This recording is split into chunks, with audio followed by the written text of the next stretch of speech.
Hey VC, Tony here. Tony's LPs are us. Thanks for stopping in. Sound effects.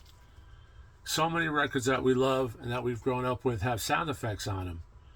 And I was thinking of doing a video with about 8 or 9 records that we all know and love. And you're going to know all of these that have sound effects on them. And the funny thing is, if the sound effects were taken away, I don't think the records would have the same impact that they have on us that they do intact with sound effects. Now, the sound effects are something we take for granted, but it becomes part of the record, part of the experience. It puts you in a different place. The sound effects are what I love about some of these records. And the reason I'm bringing up this subject is we were just talking about the other day on my channel, and a lot of VCers, about the UHQR, The Doors, LA Woman. And here's my 45 LA Woman. It's probably an early press, doesn't have the original cover. But listening to Riders on the Storm, I'm saying, wow, I just love the opening and the first, few minutes before the rain diminishes and the thunder diminishes on Riders on the Storm. So I went back and did some research, and Bruce Botnick tells this story that we had finished the track and we said it needs something. It needs some type of sound effect. And Jim was the first to say out loud, wouldn't it be cool to add rain and thunder? So Botnick says, he said that was a great idea.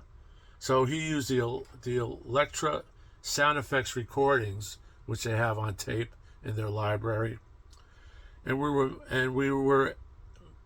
we added the sound. And when we were mixing, I just pressed the button. Serendipity played its course, and the music and the sound effects just hit perfectly. The thunder came in at the right time. He says it was just a miracle, and it just took you someplace else. It was like a little mini movie playing in our heads. So that's how that came about with Riders on the Storm. And now we take it for granted. If we hear Riders on the Storm without that thunder and rain, it wouldn't be Riders on the Storm. Next up is another classic, and you all know this one, Quadrophenia.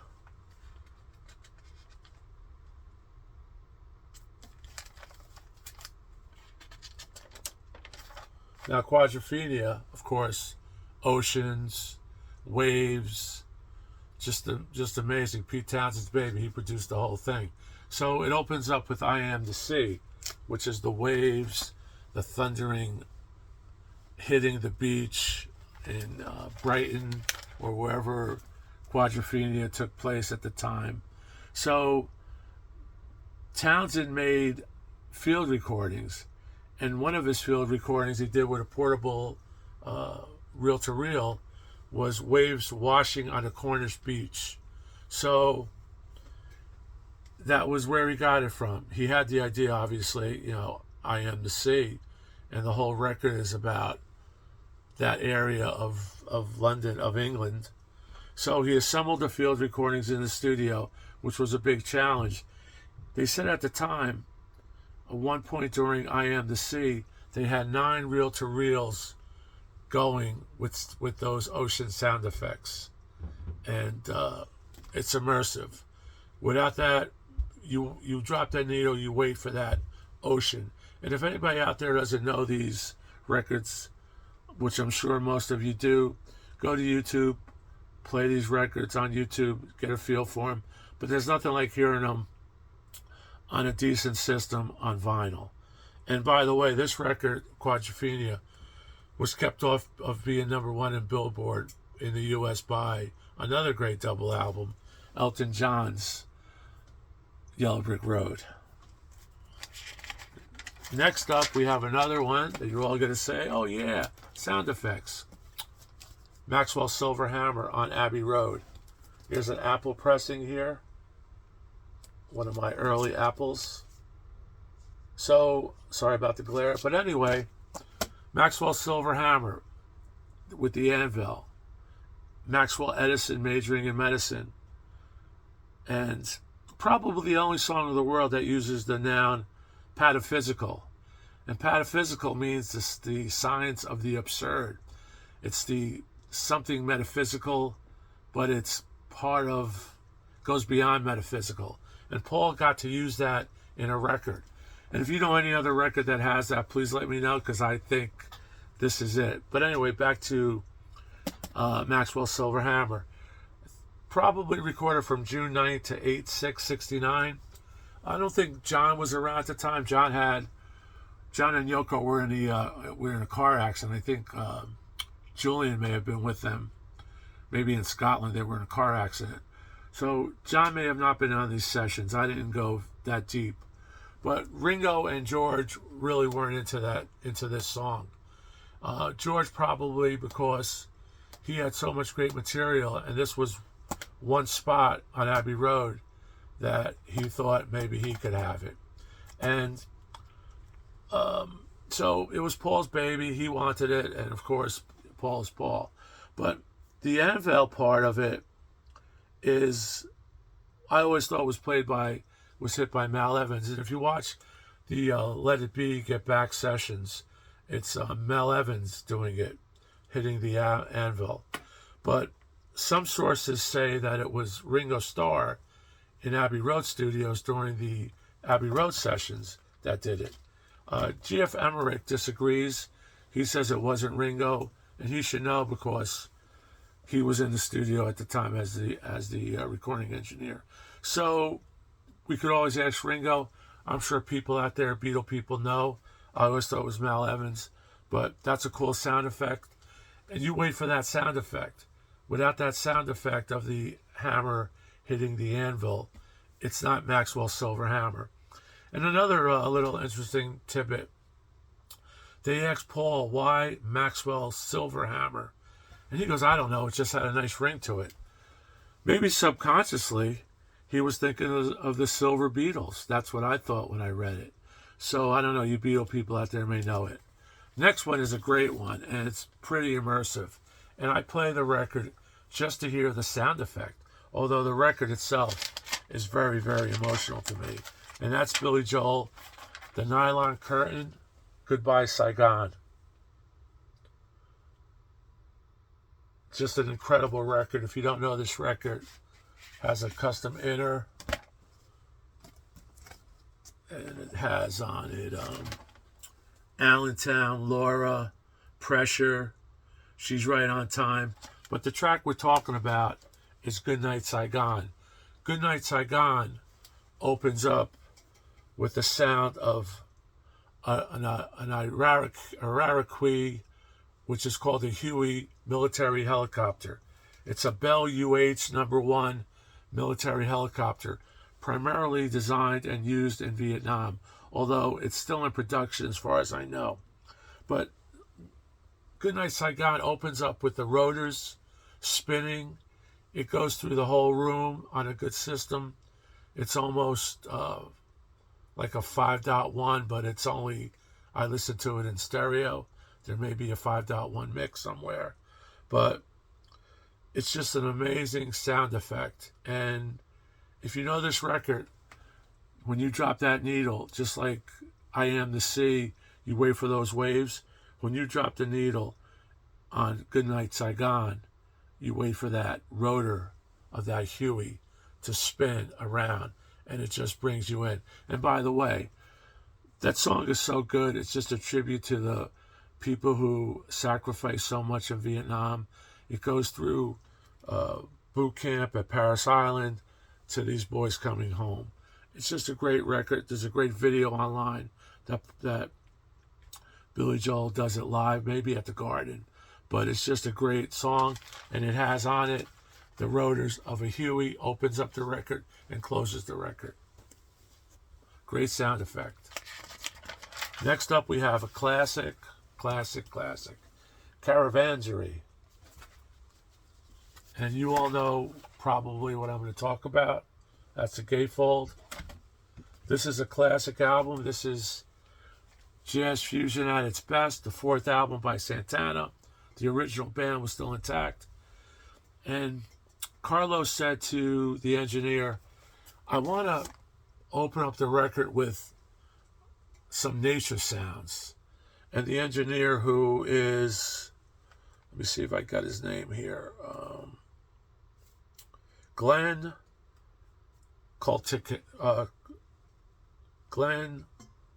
Lokin, he said, I've got just the thing for you. He goes, in my backyard, we have crickets. It's like a symphony. It's like a chorus. So he recorded those crickets, and that's what's on the beginning of the Eternal Caravan of Reincarnation, which is an instrumental. It opens up this record. And without those crickets, you wait for those crickets. You basically are engulfed with the sound of crickets. So now I thought, are there really crickets in the desert? Because that's the concept, right? Desert, maybe. But there's about 10 different types of crickets that somehow survive in the desert. So there you have it. 35 seconds of crickets, and then it continues a little bit more. Here's the pressing. So just a great sound effect. And without that sound effect, it wouldn't be the same. Next is a classic that goes back to 1962. And I love this record. I just did a short. If you check my channel, check my shorts. And by the way, thanks for stopping in again, and thanks for all the subs. If you haven't subbed yet, please try to sub. It really helps us out. Please like. But this song is a classic. 2 minutes and 28 seconds or so of pure perfection. I get the chills when I hear it. And this also opens up with thunder and rain, similar to Rise on the Storm. So maybe Jim, in the back of his mind, subconsciously thought Rhythm of the Rain by the Cascades. And that's this record. This is an OG pressing. I was lucky enough to locate somewhere on the Valiant record label. And this record, it's just, like I said, it's perfect. It was #1 internationally in probably every country that had a record player or had a radio. It's just #1 everywhere. 1962. The record came out in 63, the album, on Valiant. And it was written by John Gummer, who was one of the Rhythm of the Rain, one of the Cascades. And he wrote it and sung it for the band. And he was a Navy guy. He was on a boat going into Japan. And he was on the flight deck. He had mid-watch. And he said the rain and everything was coming in. It was like the storm. And he thought about the title, Rhythm of the Rain. He went back that night, wrote down the song, and always remembered that this song would have to have sound effects on it. So he was aboard the USS Jason AR-8, and this is a quote from him. I was standing mid-watch on the bridge while we were underway to Japan. It was raining heavily. The title came to me that night, and I wrote the lyrics down. So he's thinking, the rain, but it was producer Barry Devonzon who came up with the idea of opening the song with the famous burst of thunder and rain. And if you haven't heard this song, you may have heard it and not remembered it, but go to YouTube. It's all over the place. Like I said, recorded November 1962, #1 on the Billboard. Just imagine listening to this in quad. It opens up the record with a burst of thunder, and it closes the record. Another little trivia. Hal Bain, the drummer, and Glenn Campbell played guitar in these sessions. So part of the Hitmen, I guess. And #1 all over the world. And another fun fact, talking about quadrophenia, on the movie soundtrack, Rhythm of the Rain is on the soundtrack, or by the Cascades. This is a great soundtrack.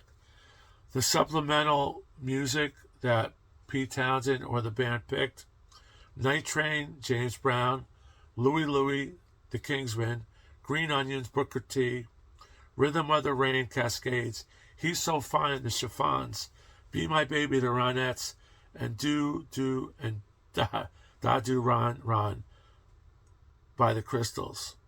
And then it has the abbreviated Quadrophenia music.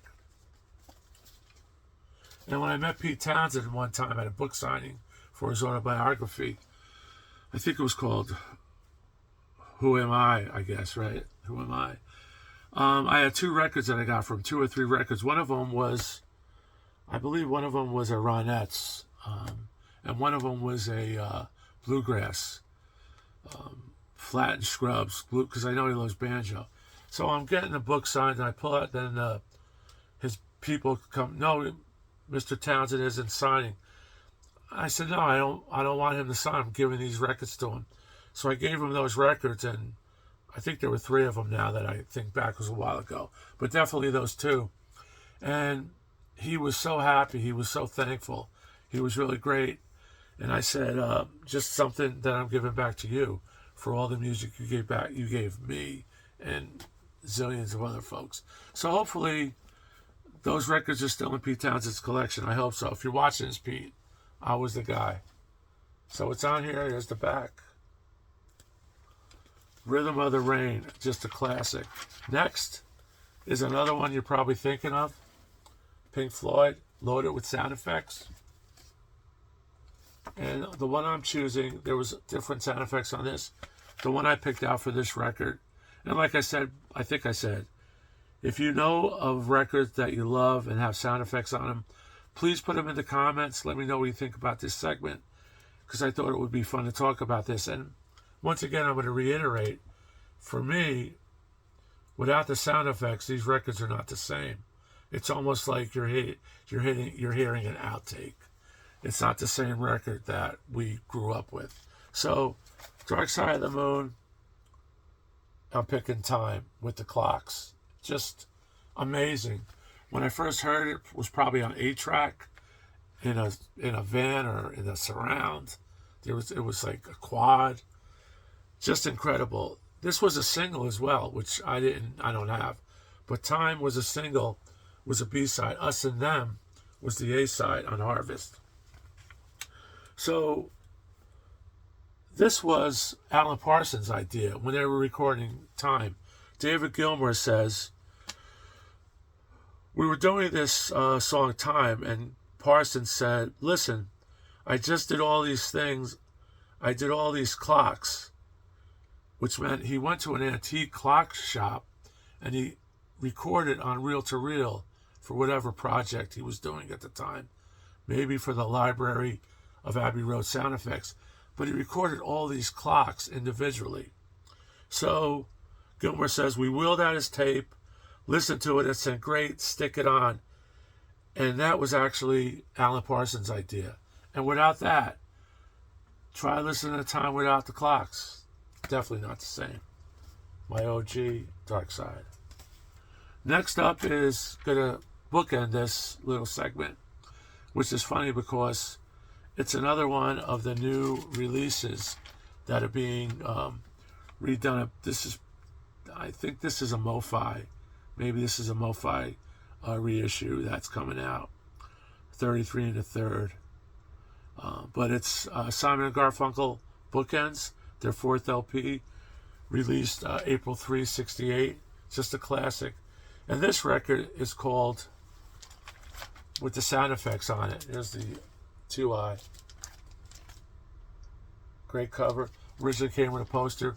I do not have the poster, but I showed a copy of it on the video I did about the announcement of this record. I believe it's a MoFi. I would think so. But Voices of Old People, that's a song, but it's a track of about 2 minutes of just old people in various convalescent homes, nursing homes, maybe in their kitchen, talking about being old.